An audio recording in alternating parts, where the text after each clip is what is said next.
Hello, everyone. Welcome back to the Three Idiots Talk Aquariums podcast. It is very lovely to have you all with us. We very much appreciate it. And just before we get going, if you guys could all take a moment to like and subscribe and give us a rating and stuff, it would be very much appreciated. It goes a long way to helping us out. So thank you very much. But yeah, we'll get into the main topic for today's video. So, well, not the main topic, but the content. So, what have you guys had going on with your fish recently? Any exciting news to tell us? Hold on. Oh, yeah. Any exciting news, Okay, we're anybody? 5 now. The most exciting thing the other day is I went out to the fish room and I was just looking in my tanks and I noticed there's a whole bunch of Synodontis multiplinus or cuckoo Synodontis babies cruising around in my tank, and I was like, I was stripping the females for ages trying to get Syno babies, never got any, so I just gave up on them and just left them alone. And obviously they've been breeding well, and there's all the little 20 babies, and they're quite cute just swimming around there with the adults. Cool. So I was like, oh, that's cool. How cool would those fish be if they stayed that size? Oh yeah, they're just almost little bulldozers swimming around like that. They're quite cool little things. Yeah. Such a shame they get too big, eh?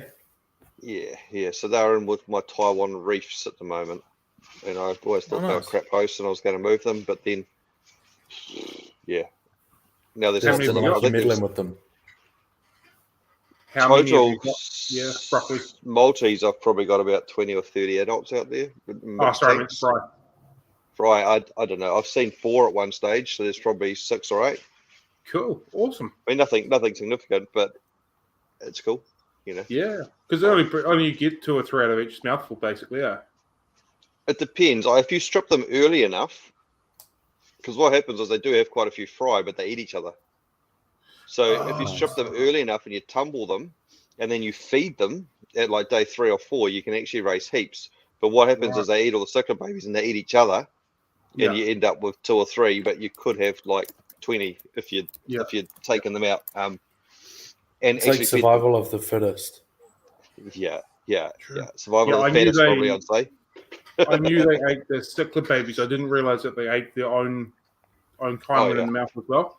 That's why I only thought you got sort of 2 or 3 at a time, because that's all the cuckoos sent out, as opposed to you're right. Okay, cool, awesome. They eat each other.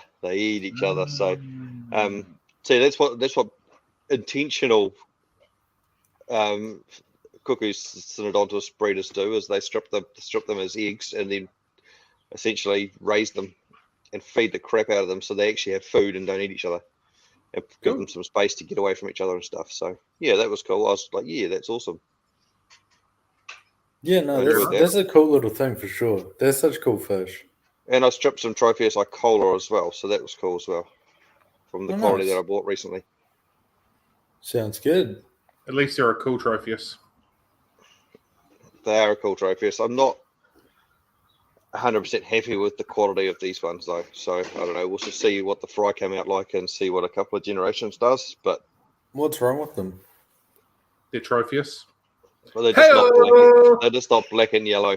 They're not like full black and yellow. They're kind of a bit muddy, and the color seems to come and go and stuff. They're definitely not the one. Where's he gone? Right, frozen. He needs to pedal harder. Yeah, whether that's, I don't know, they're just not full yellow, like full yellow and black, like I was saying there, but no.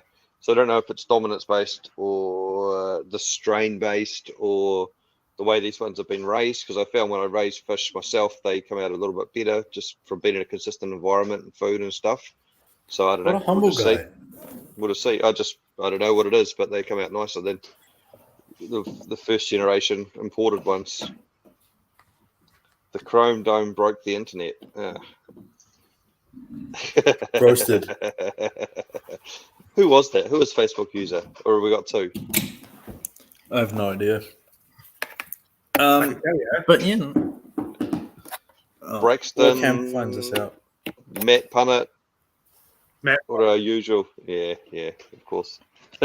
Classic. Our usual Facebook peoples. Yep. Yeah. What have you been up to, Cam? Have you had anything notable happening to you?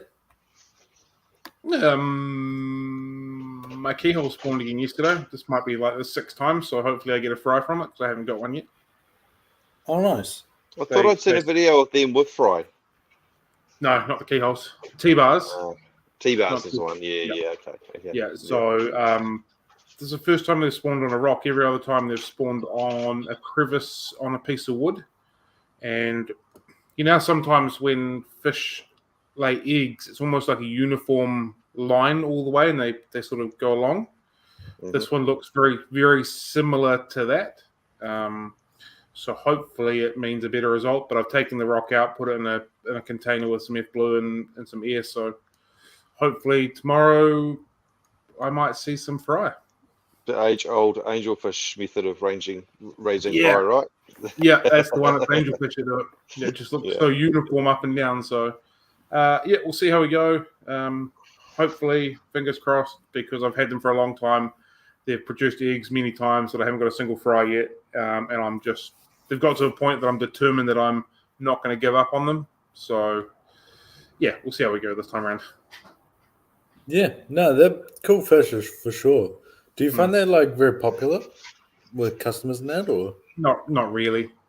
Kind of plain Jane looking color wise. Like as they get older, they get the really nice subtle tones, but there's none of that bright intense color to them.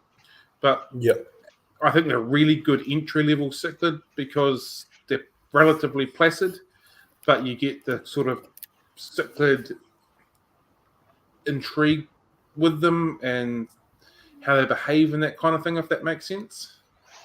Yeah, I think the finnage on the males is pretty cool too. They get like a real long fin on the top. They look like quite a cool fish. I've always wanted keyholes. I get them once or twice, but I think they're cool fish. And they don't get big. They don't get aggressive. They don't eat everything. I think what you lose from the lack of color, you get from all the other little intricacies, like the cool finnage, the behavior. You keep them in like a botanical blackwater. You can see how well they blend in and the way they kind of just work with what's in their environment. So Yeah, no, that makes sense. And because they don't get quite as big as, a lot of the cichlids people would think of. So, pretty cool stuff. Yeah. So we'll see how we go there. Yeah, fingers crossed. Yeah. I also have another funny story. Sure. I was driving up north yesterday, and I was probably a little bit too tired to be driving and wasn't paying attention and almost crashed my truck. So nice. That wasn't very fun. But I pulled over and tried to compose myself and was walking around on the side of the road. And on the side of the road, I spotted some rocks, and I was like, "Ooh, those would be really cool in a Mimbuna aquascape." So I picked up a bunch of rocks off the side of the road and thought these would be cool. And I'm never going to use them. And I've got a bunch of rocks all around my property. But they're like real black, jagged ones with like sort of quartz running through them. Real cool rocks. But yeah. Well, while we're talking about collecting botanicals, I went for a walk with the family last night, and I just happened to walk under a tree, and I found the stick. I was like, "Oh, this will be good." And then I opened my eyes a little bit, and there were sticks everywhere that'll be good. So I came home with about a dozen pieces of sticks. Wife's like, "What are you doing?" "You know exactly what I'm doing. I'm collecting stuff for my fish tank." Little boy's like, "Dude, what have you got the sticks for?" "I'm setting up a new tank, buddy." "Okay." Good times. Yeah, I have to kind of put any rocks I get, if I'm not using them, like scatter them around the garden to make them look like they're supposed to be there. Otherwise, Kim goes, "What the fuck are all these rocks lying around the fucking property? Keep collecting all these rocks. Put them in tanks." It's just decoration. Don't worry about it. Yeah. There's nothing to do with fish. Just adding value to our beach house. I have to pretend like I'm putting, yeah. Go. I did it with driftwood. Did it with driftwood too. Ended up with 100 pieces of driftwood in the garden, and then random people that came to pick up fish just got given a piece of driftwood as well. Hey man, win-win situation. Yeah. Yeah, but no, sounds good. For me, I don't know if I have anything too exciting, really. You haven't been collecting natural resources anywhere? I actually, because I went to the zoo the other day, so I collected ideas not of cool stuff to do. But no, I didn't actually collect any of the stuff. I didn't steal anything. But I'm looking forward to your. I'm looking forward to your giant tank that equals the zoo one with the arowanas and the clown loaches in it. Bro, keen. There you go. I don't know where I put it, but I'll figure something out. But what I was going to say is, just the update on my leaking tank. It's not fixed yet. Stuff is taking a long time. So what I'm considering is, I don't know whether I'm going to take that tank home though, and set it up at home, or if I'm going to leave it where it is. So you're just thinking about taking it home and just putting a bucket underneath it and setting it up, are you? Well, no, I mean when it gets fixed. Oh, okay. Right. But because when I bring it back, obviously it's a unique opportunity where it's empty, so I don't have to worry. So I'm like, should I just use this opportunity to take it home and just do it all there? Or should I set it up at work? But then you've got nowhere for your Oscars. No, but obviously I put the Oscar in it. At home? Yeah. But then they'll just sulk for 6 months. He probably will do that either way. So, it's unavoidable. Yeah. He's he's divided in the end of the arowana tank while his tank's getting fixed. And he ate for the first time yesterday, so that was pretty cool. Why can't you just let him out? Does he not get on with the other Oscars, isn't he? Yeah, he has a problem with this one specific other Oscar. They do not vibe with each other. So, because they used to be in the same tank together. Isn't it funny how some fish will just no dramas and other two fish just like, no, I hate you. Just like humans, of course, but like, can't be anywhere near you, go away from me. And it's just World War III until someone, a human, changes it. And the funny thing is, they used to be a pair. Oh, really? Like, they laid eggs a couple times and like all good. And they were like, got on fine, obviously had their normal like fish squabbles. And then one day they just would not leave each other alone and just beat the hell out of each other. So, like, constantly. I wonder if she gave the look to another one of your Oscars, and it was all over. At the time, when this all went down, there wasn't even any other Oscars in that tank. It was just the two of them. So, I think because they weren't successful in spawning, they're just like, oh, I guess I'll murder you. So, pain in the ass. But what are you going to do? It was all going well while he had somewhere else to go. It's interesting, eh? It's interesting. And you wonder, because they do have some fish are more aggressive than others, but do they have personalities? Do they have like, are they able to have that level of thought, or is it something else like instinctive or that's natural within them that's triggered that, Like maybe one of them was infertile and the other one's like, fuck that, you're no good to me. These eggs aren't hatching. And it was a natural thing.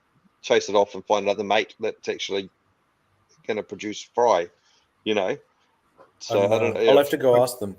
I guess when you break it right down, they're there to eat and reproduce. At the end of the day, And natural selection. If you're the weakest one. If you're not able to do that, I need to find another mate that can help me do that. So very potentially, for sure. Yeah. Look at us being biologists. Yeah. Nailing it. But no, sounds good. It's talk biology. Sounds good. I think we've just extinguished our knowledge on that topic. Yeah, that's it. So, bye, guys. Next up, we've got the listener mail segment, and we've got a pretty cool. So we did get some mail. So just quickly, if you guys want to participate in the segment, send us an email to podcast3idiots@gmail.com, and we'll read it out and answer your questions or tell you stories or whatever. But we have mail, and it's international, which is pretty cool. So someone from Australia called Adam has sent us a message. Hey, hold on. Isn't Australia part of New Zealand? West Island. I'm part of Australia. Like it's we are not part of Australia. If you ask anyone else in the world, but hey, yeah, no comment. Come on. So this message goes as follows. He says, "Hello. I'm feeling deflated." It's a good way to start an email. Okay. Well, yes. Okay. this is going to take a long time if you're going to interrupt every 5 seconds. But he says he wanted to contribute because he was sad that we weren't getting many emails. So thanks. So we've got a series of questions. It's a pity email, pretty much. It really is. We do need it. We're not in a position to be able to choose. But question number 1 is, why are black moors so hard to keep alive? Pass. I don't keep goldfish. I'm sorry, mate. I haven't kept goldfish. Black moors. Yeah, I'm not really a goldfish expert, but I would say because they're inbred mutants, and they're probably just prone to all sorts of like if you look at a dog like a pug or something like that it's just so bred from nature, bred away from nature. They have a lot of issues, a lot of health issues and stuff because they're not built the right way, not built the way they're supposed to be built. I guess that'd be my guess. Think, for me, I don't actually think they're that hard to keep, relatively at least. Like I'd say they're pretty in line with like a lot of other fancy goldfish. Like maybe a little bit more difficult than like your normal like comets and turbunkins and that, but not that hard. So I would say probably it's going to be related to the genetic like quality of the exact fish. Like obviously I don't really know about in Australia what the situation is, but at least for the ones in New Zealand, I haven't found them to be that, they're pretty tough fish and like pretty strong and resilient in that. So yeah, I'm not 100% sure, to be honest. I haven't as much found that. I thought they were prone to a lot of like bloaty and swim bladdery type shit because of how they were sort of put together. Like they're not a natural. They're a deformity that's been bred out. Yeah. Oh yeah, for sure. And like because they don't have as good an eyesight as other things and stuff, but I haven't found them to be like noticeably less resilient than like any other fancy goldfish, really, and like not that bad. So it will I'd say it would depend on the exact ones that you're getting. Like some would be, you'd look at them funny and they'd die, but then I'm sure there's, at least the ones I've dealt with, it seemed to be a bit more in line with like, your normal fantails or whatever other orandas and stuff like that. And I guess they don't seem to swim. They seem to kind of wiggle. You know what I mean? So if you put them in with a whole bunch of normal goldfish that are real fast and swimmers, they're going to get all the food. They're going to be more dominant, aren't they? Yeah, exactly. And I mean, it's just the same as anything. You want to make sure you've got good water quality and good food and all this kind of thing. And yeah, I haven't found them to be noticeably different. So I'd say just maybe try and source some from somewhere else. Might be a bit better chances. But second question is there much of a New Zealand native fish keeping scene? Second question. Not really, I'd say.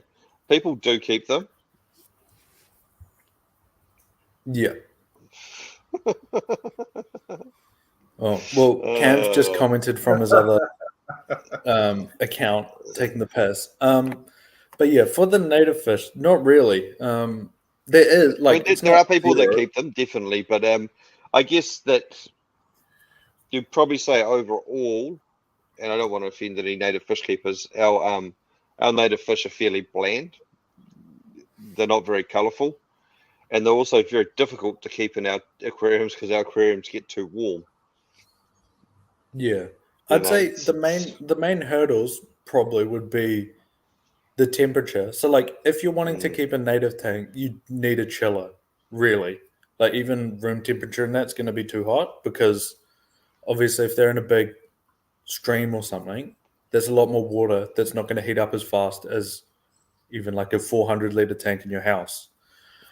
So the temperature is the main problem. Obviously there's like expenses and stuff to do with that. And then the other thing that I think a lot of people probably struggle with is you can't like just go to the shop and buy a native fish. You have to go catch them. Like legally, you're not allowed to sell the fish. So obviously that's like a whole nother step of like trying to get them. And it's like, oh, I want to keep this particular fish, but I have to find out where they are. I have to go in the middle of the night and catch them. They were breeding the little freshwater crays, weren't they? I don't know if they are anymore. Yeah. I haven't seen anything for a while. But they definitely were. Like those crayfish are probably the most popular thing, I'd say. Especially the blue ones. The blue ones were cool. Yeah, but even the normal ones are pretty, interesting color cool in that. But because from my understanding, I think they don't need a chiller as much. Like obviously, I'm not an expert, but I think they're a little bit easier to keep temperature wise because they live in like real shallow little things where it would get a bit warmer. But yeah, it's not as easy to keep as a normal tropical tank or like your rainbow fish, for example. There's a bit more involved, and they are a bit more difficult to keep. Like they get sick very easily, and the problem is with them, like you say, is they're more of a cold water fish, because they have to survive New Zealand winters. Whereas if you go to somewhere like Aussie, the fish are going to probably handle a lot warmer temperatures, so they'll be okay in a house with no heater. It's a lot easier to keep. Yeah, exactly. But yeah, I mean, there is a little bit of the Aussies have rainbow fish, eh? Well, in the wild, is that right? Yep. Well, if we move to question number 3 is how jealous are Kiwis that you don't have rainbow fish that are native? Oh, there you go. Okay. So Ryan clearly was not reading the inbox, but yeah, no, it's pretty cool. Your job. We'll get rainbow fish. So, and as I said, it's probably almost a good thing because we can just buy them and they're okay in room temperature. A normal aquarium and stuff like that without as much input. Cool aquarium. Yeah, exactly. So sorry to disappoint, but we're not that upset. Rainbow fish are pretty cool. They're one of my favorites. So yeah. Next one, question number 4 is: are we going to do any marine content? Hope not. Maybe one day, but we'd have to get someone else to talk about it, like a guest or something, because the 3 of us combined probably would be less educational than like Wikipedia. We don't really know anything about marine, to be honest. Water tastes yucky when you siphon it. And there's stingy pointy fresh water. Yeah, exactly. I have kept the marine tank before a couple of times, and there's a reason why I don't anymore. I haven't, so I don't even have that. That's about the extent of our marine knowledge, all summed up in about 73 seconds. Yeah. I mean, maybe we could push it out to brackish. We might know enough about like puffers and stuff, but other than that, to get to 97 seconds. Yeah, that's what I was going to say. Other than that, unfortunately, we don't have much. Maybe if you guys want, we can see if we can get a guest on or something who can educate us. But in terms of our knowledge, we literally know nothing. So yeah. And yeah, that was all of his questions. So Adam, thank you very much for your message. We very much appreciate it. If you guys want to participate, feel free to send us an email to podcast3idiots@gmail.com. I'll keep an eye out. And if it's, I was going to say if it's good, we'll read it out. But let's be honest. If it exists, if it's terrible, we're going to read it out anyway because it's funny. Yep, exactly. Did you also, do we beat Australia at cricket? Tonight. Do we? Played anything do we usually beat them? No. Let's be honest. It's I don't have high hopes. Okay, we have to, because he's Australian, we have to ask him about something. So, also get better at rugby. You suck. Okay, let's carry on. Exactly. Give him something. We can't give him cricket, so we'll give him rugby. We'll ask him about rugby. He can have the cricket. Cricket sucks. If the cricket goes well, next week we can revisit give him some shit. Okay, yeah. Yep. Because he did actually send a different email that we're going to read out next week. So hopefully we have something by then. Can't have all our emails in one basket. Exactly. So next thing is our question time segment. So what? Oh my god, I've gone off camera. So what is your guys's? I don't actually know if you listen to podcasts, but what is your guys' favorite non-Three Idiots podcast to listen to? I'm not a big podcast listener, but I do scroll through them occasionally and just listen to some random business coaching, mentory type ones, just boring ones about, mindset, stuff like that, and just random stuff. So just Nice. weird stuff that pops up. Fair enough. How about you, Cam? I used to listen to a heck of a lot of podcasts when I was a wage slave in a previous life. It was how I got myself through the day. Not so much recently, but if I do, I normally listen to the Unofficial Shopify podcast. And that's so just new learning. You were a wage slave. What are you now? I'm a slave to this building. Okay. Yeah. Yep. A fish pump. A fish. Big pimpin'. Yep. Probably the unofficial Spotify podcast is the one I listen to. There was one that I used to listen to that was all about music, and the dude would tell stories, and then he sold out to Apple, and I didn't listen to Apple Podcasts, so I stopped listening to it. But he was ridiculously good at storytelling and would go through like scenarios of different musicians that they've gone throughout their lives and murder cases and crazy drug charges and all that kind of stuff. But it was real storytelling like. But he went to Apple, so that's not me anymore. Fair enough. The one I listen to the most would be actually a cricket one. Dumb cricket ones, wouldn't you? Yeah. I listen to cricket ones, baseball ones. Listen to what else? Politics ones. Comedy ones. All sorts, man. I listen to a lot, but there's one cricket one called Red Ink is the one I listen to the most. Red Ink. Who doesn't love Red Ink? Exactly. That's probably why they called it that. But yeah. Is it a New Zealand-based one? No, it's like international, really. But he is an Australian guy, but he lives in the UK. But just talks about what he was going on, really. I'll send it to you. I'm not going to listen to it. Fair enough. The main topic for today's episode is obviously, as you guys can tell. Didn't we get some listener mail about this? Wasn't there a whole bunch of questions or something? Or where this has come from? Well, yeah, I was. If you'd waited 5 seconds, I was going to read it out. So, all right, you read it out then. Yes. Okay, so the main topic is the first time in my life I've been premature, believe it or not. Bro, just let me talk. I'm trying to introduce this. Just shush. So the main topic for today is illegal fish. So the thing I was going to preface this by saying is this conversation is going to be very New Zealand focused, obviously, because we can't go around every country in the world about all the different rules and stuff.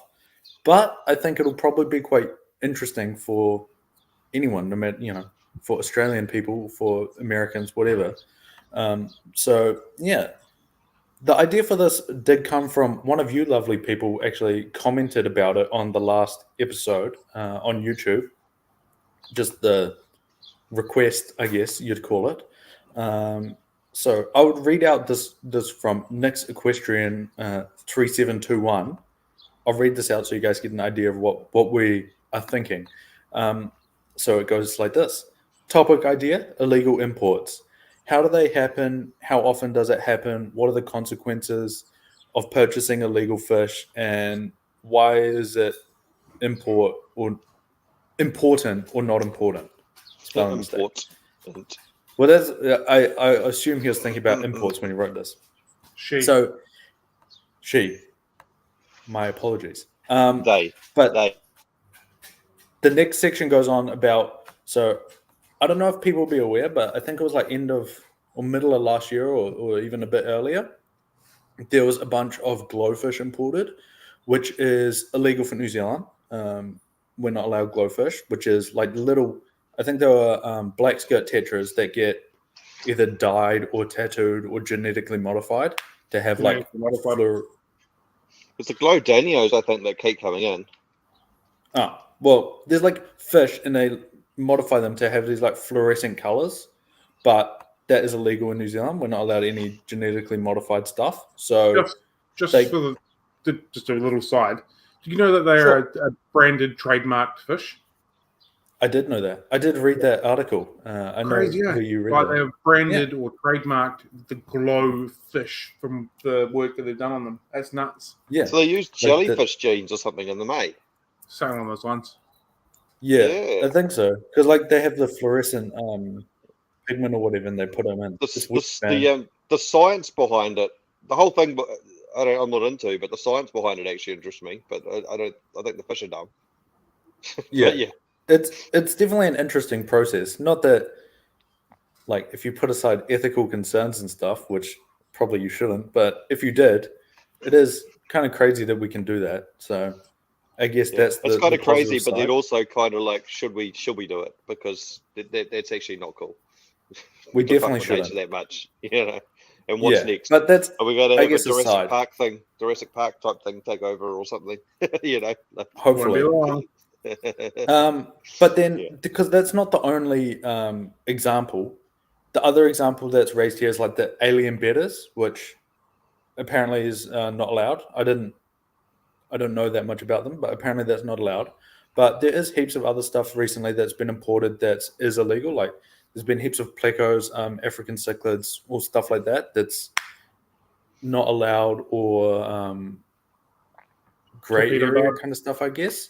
The Denison barbs or torpedo barbs, or although they're those allowed, are just some examples. They just have to be tested, which they weren't. Yeah. Well, that was one of the things I was going to ask you about in a bit. But I mean, I'm not going to read out this whole comment because it's quite long. But generally, the questions are just along like, what is the consequences? How does it happen? What's the risks? What happens if you get discovered having them? All this kind of thing. So yeah, that's kind of the basics. But I guess the best place to start is how does this happen in the first place? Like if you're sitting there on Trade Me and you see like a bunch of glowfish and like not allowed plecos and stuff come out, how has that happened? Or I guess we obviously don't know specifically, but like the hard part is in general. We without being the importers, we are speculating. But between the three of us, I mean, you've only been alive for as long as I've been keeping fish, so you can't add fuck all to the conversation, Thanks. with your 12 years of life experience. But me and the inbred one have been around fish for quite a few years, so we have seen, heard, and garnered a bit of information over the years. So I'm pretty confident we'll be able to nail it. We definitely probably going to piss some people off, but meh, that's life. What, I guess. Us? Never. I guess that's fairly normal for us. They don't call us three politically correct people talking properly about fish, do they? So Just for the record, do you know nearly any time that I use the word idiot on a post on TikTok, it gets flagged because you can't use the word idiot on TikTok? Stop being such an idiot about That's what the world's come to, right? Anyway. Okay. Anyway, but yes, continue. The summary for me is most importers just bring them in. Also, sorry, there is a distinction here as well between there is a lot of fish that their names have changed, or like for African cichlid peacocks, for example, Ulalakara and nope, he stopped again. Pedal faster, Ryan. Pedal faster. Yeah, you're gonna have to reset that. You just cut out for that entire thing you just said. Did I? That's weird. Yep. I've used my Ethernet cable for something else too. I need to get a new one. But anyway, well, I was just reading Helen's thing. That's not what I've found typically. But anyway, what was I saying? Oh, like there's a lot of fish on the list that the name have changed, or the name can cover a whole lot of fish, right?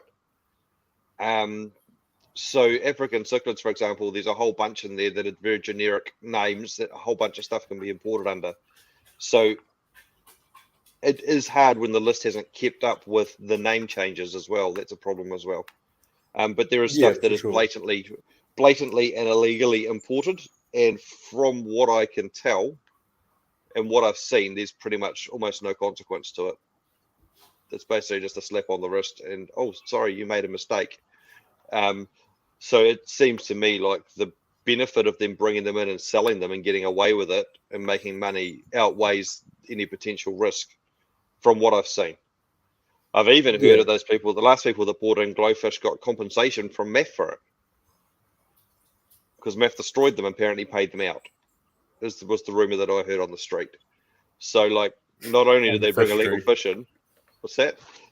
Not only did they bring illegal fish in, they would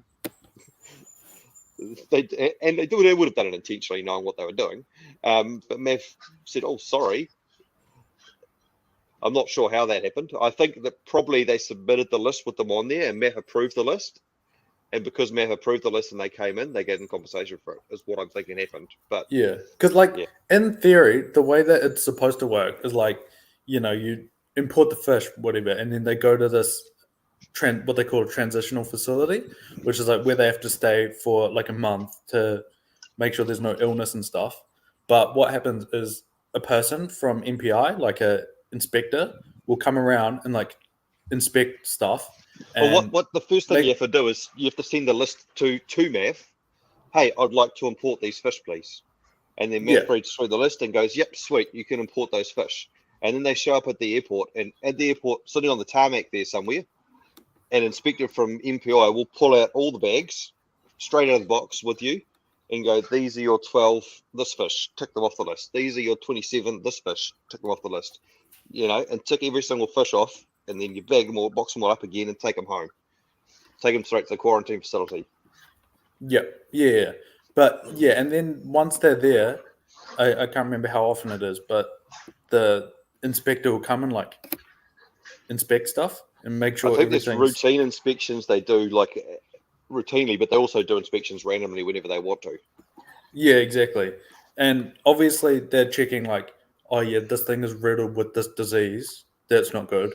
But then also this thing is what, it's labeled to be. Like it's actually such and such a fish, not something else that looks kind of similar or even doesn't look similar.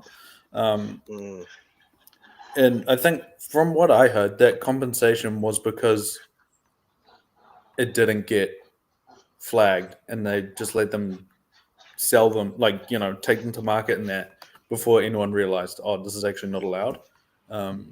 Which is not obviously when you want to be catching stuff like that, but I suppose it's better late than never.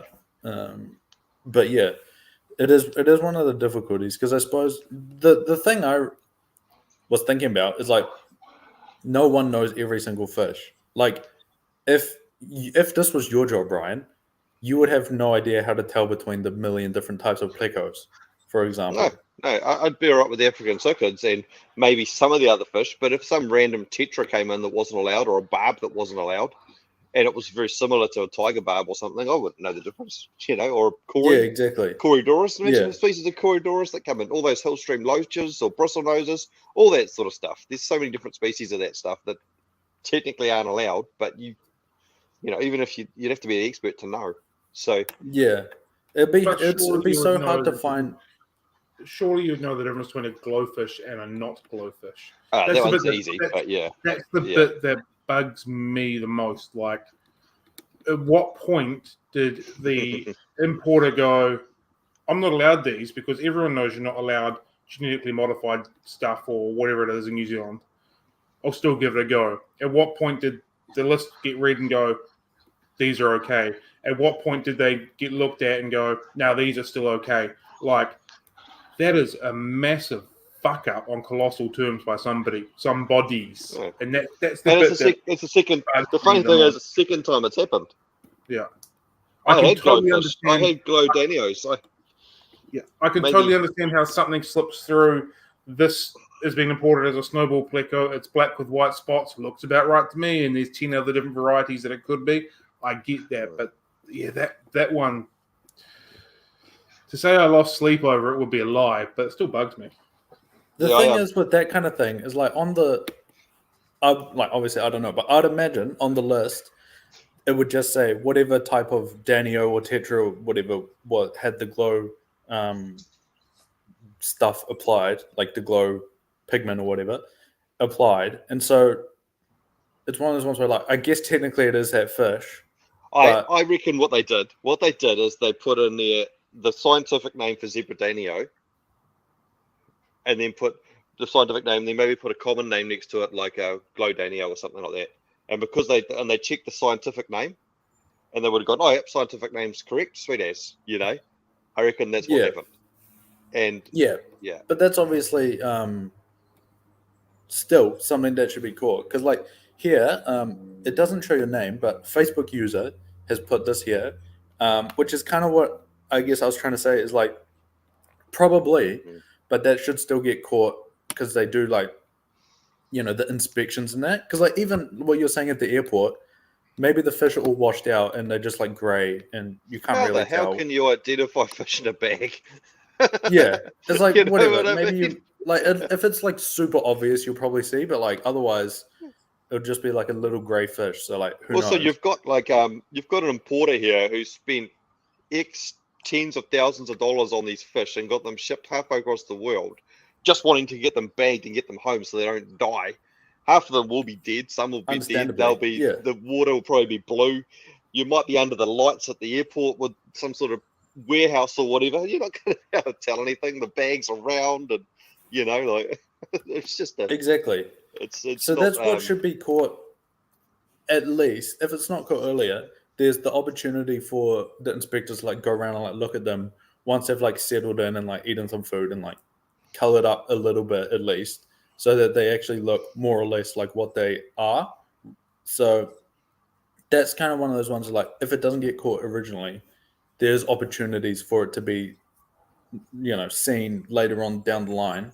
But obviously it wasn't until, it's in the public view of Trade Me or wherever else it was, Facebook and stuff. So the follow-up question is inspection at the quarantine before permit. So basically it's inspection at the quarantine before release to the public or sale. So it's like you might have missed it, but like maybe it's like every week or whatever the inspector like comes and inspects the stuff while it's under the quarantine. I believe it's three times in 6 weeks. I believe the quarantine period is either 4 or 6 weeks. It depends on if the fish is high risk, right? So that they've dropped it to 4 weeks for low risk fish.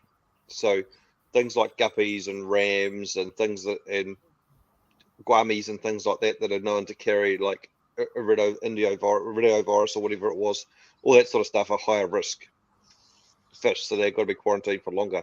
But I do believe that the focus on those inspections is more mortality and disease, right, than identification, because I believe that they think they've ticked the identification thing off by checking them all in the bags at the airport, and that's where they should have got rid of any that weren't supposed to be there.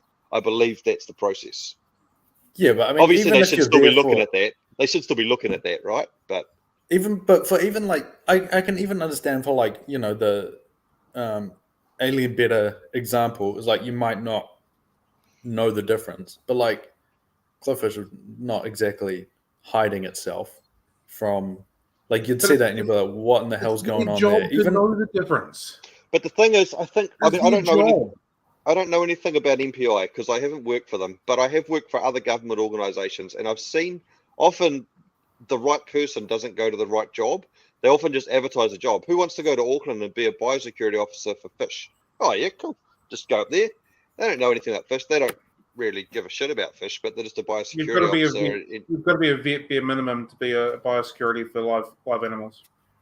So they're a qualified vet. Work with dogs their whole life, and then go and inspect fish at the airport. Because when I was going through the process of attempting to set up a quarantine here, MPI wouldn't. There wasn't an inspector in Nelson, and they wouldn't train one because it needed to be a vet inspector from memory, which meant I had to get them sent from Christchurch or Wellington. It's a long way. Oh yeah. So you have to not just any Joe on the public can be the MPI inspector. Because my old man's an MPI inspector. I was like, sweet, well, he's here now. Can I get him to do it? But they're like, no, it has to be a vet inspector. Which makes sense for live animals. You want some qualifications here, right? They're looking for diseases. But they're also looking for things that should not be coming into the country. So it is their job to know. But I mean, let's not forget that. It is their job to know what is allowed in the country and what is not allowed in the country. Hi, this is a big black horse. It's, 75 foot taller than a normal one. It's just a black horse. It's good to go. It's a totally different species. It's not allowed to be here. It's their job to know the difference. It is. But is it reasonable? Like us three, if us three were doing it, we might have half a chance at picking up some shit, right? Because of our years of experience and our three different levels of what we know. But how can you expect anyone else to do that if they don't give a shit about fish? Because they need to be trained. It is their job. If you fail at your job over and over again, what does manager do? Put you through some sort of a course to do it better? But they're not going to does more work with it. Yeah, it is an interesting one. I think the system. What if old mate Glow like Danio gets in, for example? Old mate Glow like Danio gets released into our creeks and our rivers. Old mate Danio destroys all of our native eels, all of our native crayfish, all of our native bullies. All of a sudden, more importantly, our trout, which is a massive income for New Zealand. They've got to look after those trout. Do better. It's your job. I think the system's broken. I agree with you. I agree with you, but I don't think it's practical to ever do that. You're never going to get that. Maybe I think that if we had 10 times the imports and we had more fish coming through, people would get more experience and they get better at it. But I just think the system's a bit broken. It's never going to get. You're never going to get to that stage. You're never going to have. We probably don't have people in New Zealand, one person in New Zealand that's expert enough to be able to do it. I can agree. Wouldn't be a qualified vet. I can agree with you in the sense of the likes of, like the example I gave before with the snowball plecos, black and white spots. There's heaps of them, but something that is blatantly illegal, like a glow light fish, which is just absurd that it even got into the shores, let alone through quarantine, is just absolutely astronomically ridiculous. Do your job better. Straight up. Thing. I think we kind of like understand like stuff that kind of looks similar to other stuff might get confused or whatever. It's like obviously not ideal, but as we discussed, probably even us three combined would miss plenty. But I guess the thing is, if us three were combined, like Captain Planet, who would we be? Who would we be? Will we be Captain Fish Guy? Sure, fish Jesus. But I guess the thing is like those things like those glowfish, for example, that's not even really close to anything. The math guy shows up with 2 massive suitcases full of flashcards and has to go through them all one by one. Yeah, I like that. Yeah, exactly. But the thing is, like, I guess it's hard. Even if you had a picture, right, of...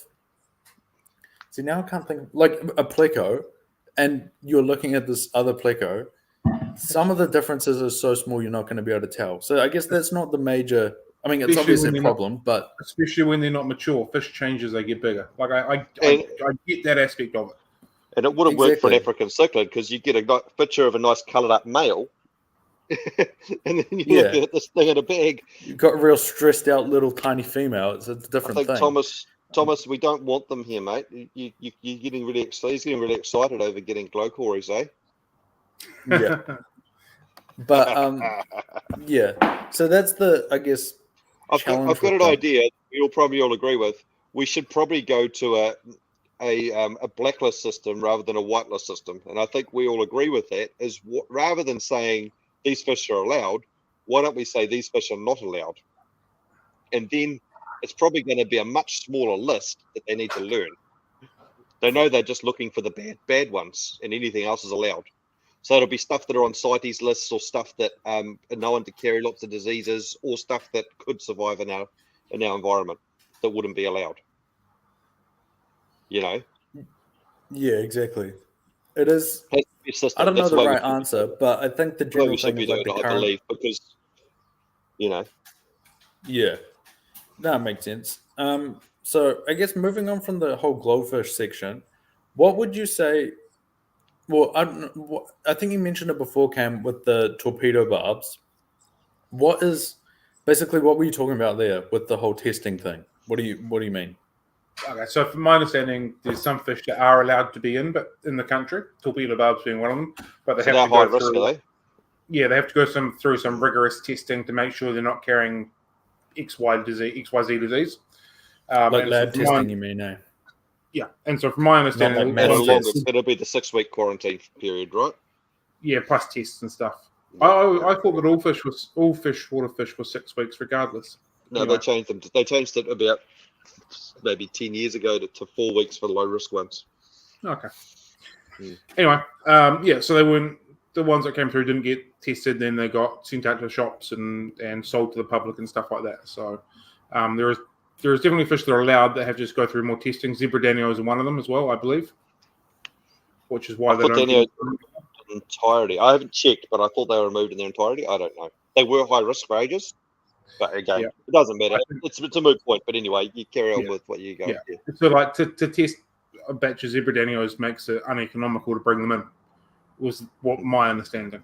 So again, so it's like I've only just done some research because I was considering setting up a facility out the back, and then got shut down by Empire pretty quickly. So yeah.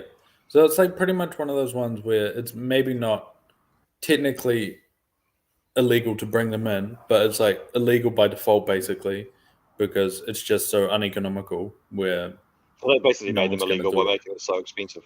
But those Dems and Barbs, like some Dems and Barbs came in recently that didn't go through all that stuff, didn't they? And then they all dropped dead in stores, and it was a big mess of drama and all sorts of shit. God, did they die in the shop? Yeah.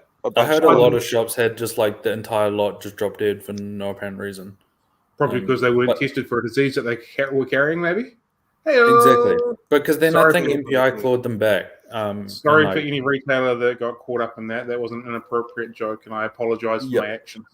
It is shitty if they go to a supplier and buy them in good faith, right? And we know what that's like because you guys deal with that on a daily basis getting sent ship fish.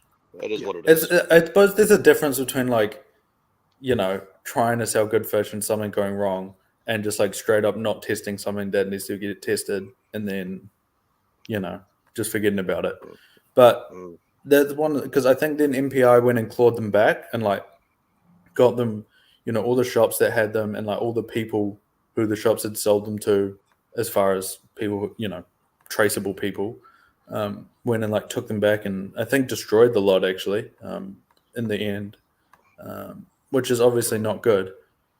But yeah, I guess, so the next question that I would sort of raise is what happens, so like if I buy a fish, like, I don't know, a glowfish, for example, I buy a bunch of glowfish from Trade Me or like a local shop or whatever, and then I have no idea, I'm just a guy who doesn't really care that much about fish, just bought something cool for my kids. What would happen to me? Like, is there any consequences, or like, am I going to get in trouble or go to jail, or, what's the deal with that? Having been in this position when I bought glowfish when they first came in about 15 years ago or 10 years ago, initially I thought, I can keep these and breed them and sell them and they'll be worth heaps because I was younger and dumber. But then I thought, I don't want to deal with that. So I just rang MPI. They came out. They wandered around my tanks, had a look, made sure there were no babies, and then just took them away and destroyed them, and there was no dramas. Yeah. I suppose. People faster, Ryan. Shit.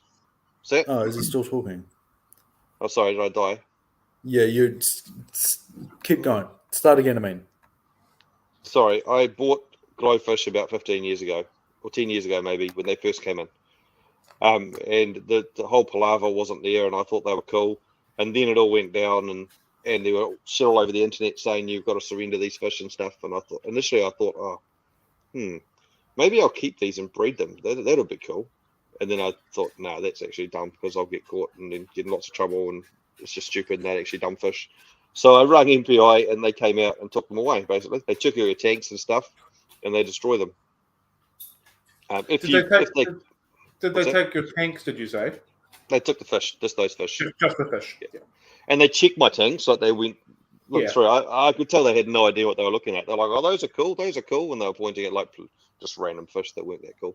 But anyway, so yeah, they had no idea what they were doing, but they took them away and and got rid of them, and there was no stress, no drama.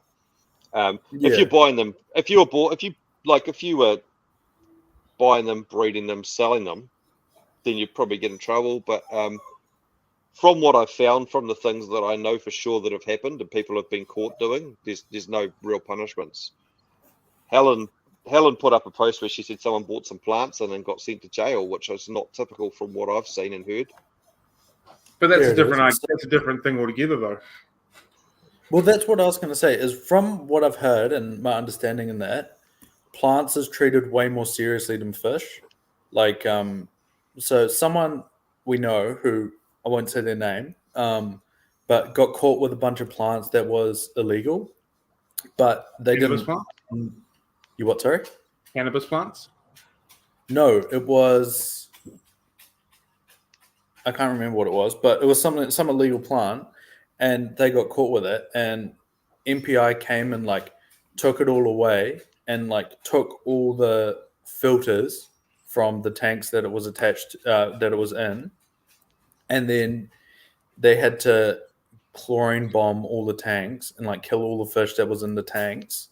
And they got a big fine and stuff, which is pretty crazy because, like we said, people we've heard of who've been caught with fish, like they just come and take the fish. And the stuff that I've heard of over the years, like I've heard of, and a pretty reputable stuff, which I'm not going to say where they came from or who they were, but I've heard of people, like importers, literally fish arrive and they just lift them out of the tanks and don't even quarantine them and say they've died. So they're selling fish before they've even been quarantined. There's all sorts of shit like that is happening, has happened and is continuing to happen. And I know about it. Because dead fish have to be. How does it happen? Because dead fish are got to be frozen and shown to the inspectors to. Don't know how they're doing it. Don't know how they're doing it, but it's definitely. I suppose you could just say the fish ate the other fish. Happened.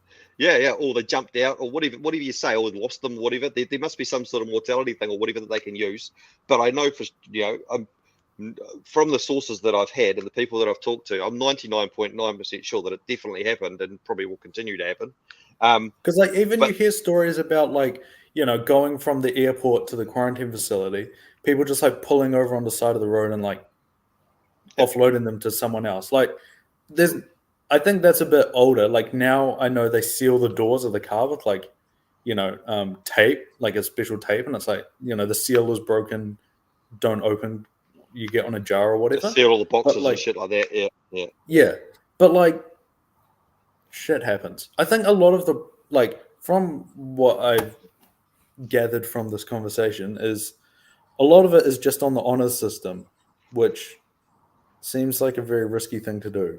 And I know importers that have bought stuff in small, the wrong species, and bought it into something else intentionally and sold it and stuff, and all that sort of stuff happens. They bring it in. It's intentional, it's intentional, some it's unintentional. Maybe the exporter sent the wrong fish, and they're like, "Oh, so it is. Keep selling it," Yeah. And I know mates that have been raided too. I've had friends that have been raided by MEF, and that was not by MPI. That wasn't very fun. Their whole family was taken into the lounge, all their laptops taken, all their cell phones taken. They were, Are you talking about yourself? I haven't been raided, no. I stay out of it. He's been raided for other reasons. Yeah, I thought it was raided long ago. No, but they've been raided for MPI specifically for fish. They were more higher level hobbyists than most people, in that they were buying into imports and stuff and getting contacting importers and exporters and getting importers to bring fish in specifically for them and that sort of thing. So they were quite involved in the importation side of it.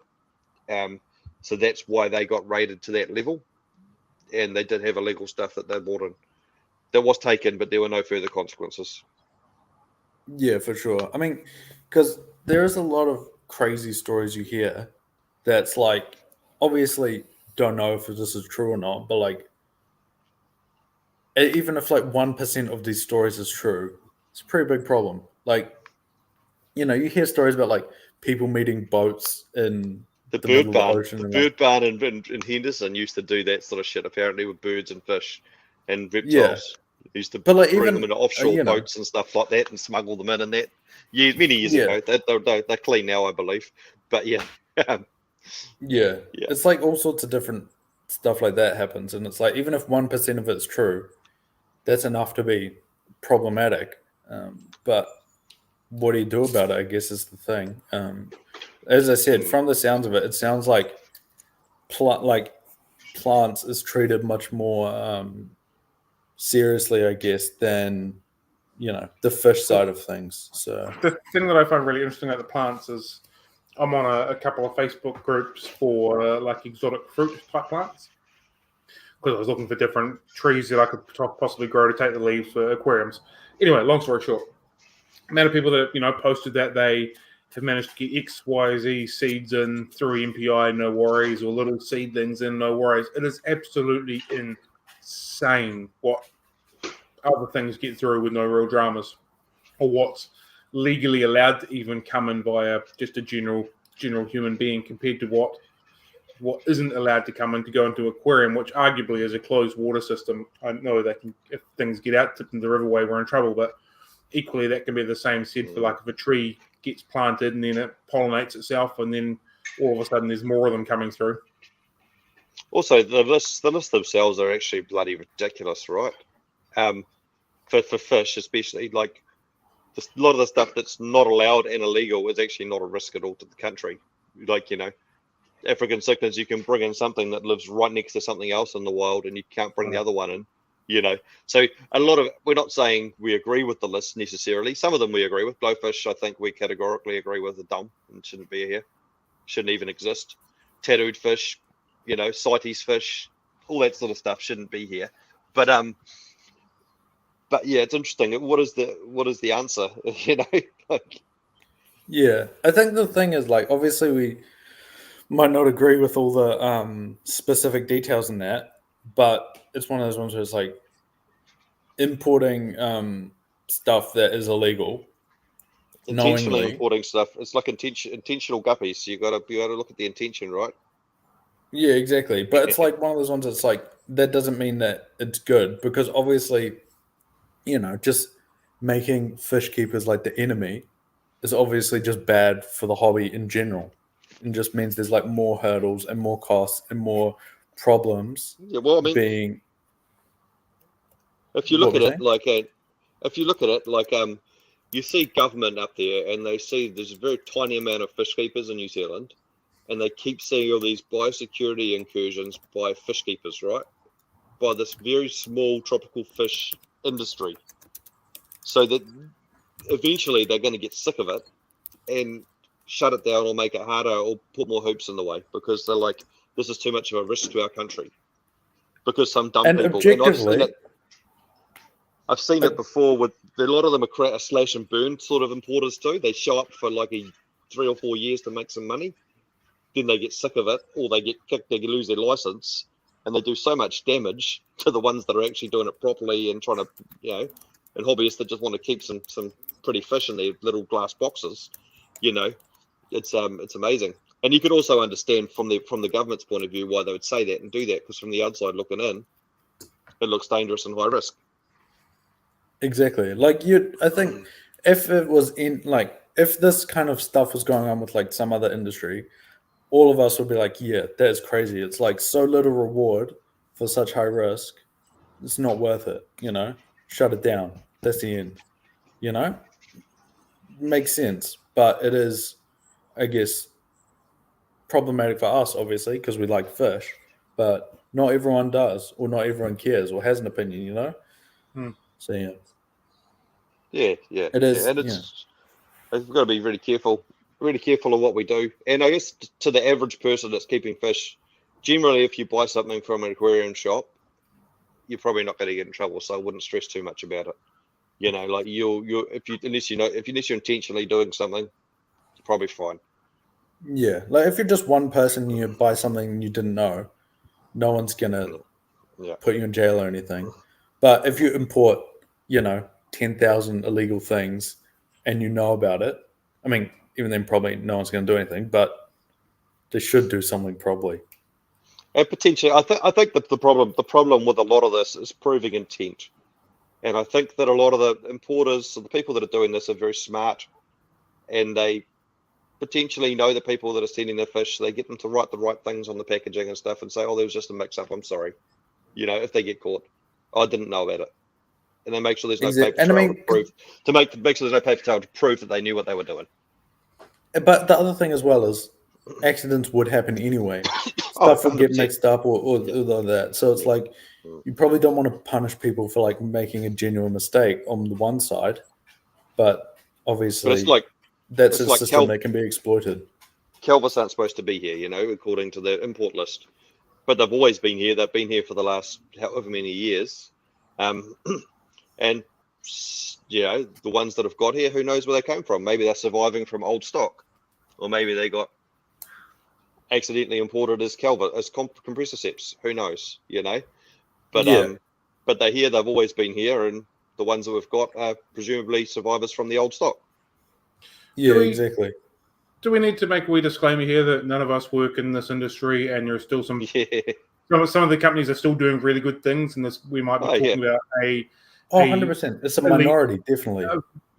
And there are some people that are really upholding what they need to do to the letter of the law, doing good things, and aren't anywhere near involved in anything like this, just to save our. Probably should have done that. Probably should have done that at the beginning. It doesn't matter. Anyway, people know what we mean. But anyway, that's the thing as well. Obviously, there are people that treat this all very seriously and don't do dumb stuff because they want to keep their livelihood and they want to preserve the industry. Yeah, but if they're, it sucks for them as well if they're, spending all this money to get these fish tested when they need to be, or, not importing stuff that would sell well because, they just can't. Then some random cowboy just comes in and just sends it all off without testing for super cheap and smuggles in all this random stuff that they're not supposed to. Then, that's not a level playing field, and obviously it's very dangerous. It's not fair. It's not fair, and it does a lot of damage to their industry as well. They're trying to survive in. Exactly, because then if super strenuous stuff get like tests or rules or whatever gets enacted, then they have to follow it because someone else did something wrong, which exactly, and sucks. And that person that's done something wrong is probably like, whatever, I've made my money in this industry, I'll go do something else now, and just buggers off and leaves them with the mess to clean up. So it is understandable. Hard. It is hard. You get it. It wouldn't be an easy industry to be in because it's also, as we've talked about, it's not easy. Not easy to actually do it right. Yeah, exactly. But no, makes sense. Did you guys have any other stuff you wanted to input into the conversation?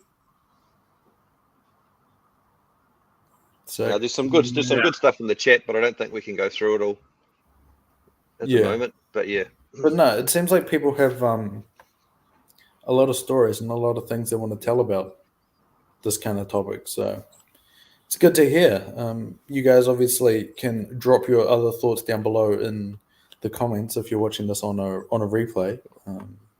We still keep an eye on it all, and that's how we got the idea for this topic, was one of those comments on the replay.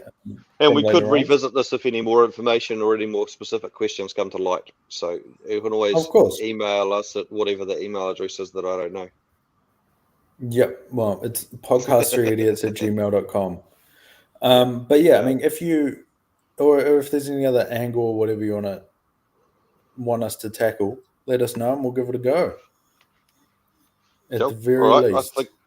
I think that's it. And I should go and make some lunch and get ready for the day. Sweet as. Sounds good. Yay, day. Yay. What? What did you say? Yay, day. Oh, okay. All right. I thought you said something else. Anyway. All right, well, we'll talk to you guys later. I think we got a few people live and talking today, so that was good. Getting on a little bit later seems to be working for that. Yep. And thanks, Facebook user. I hope you have a good one too. I don't know who you are. Abel Tasman Betters. Abel Tasman Betters. Okay, that's your mate, eh? My mate. Yeah. All right. Cheers, guys. Talk to you later. Sweet as. See you later. Right, bye.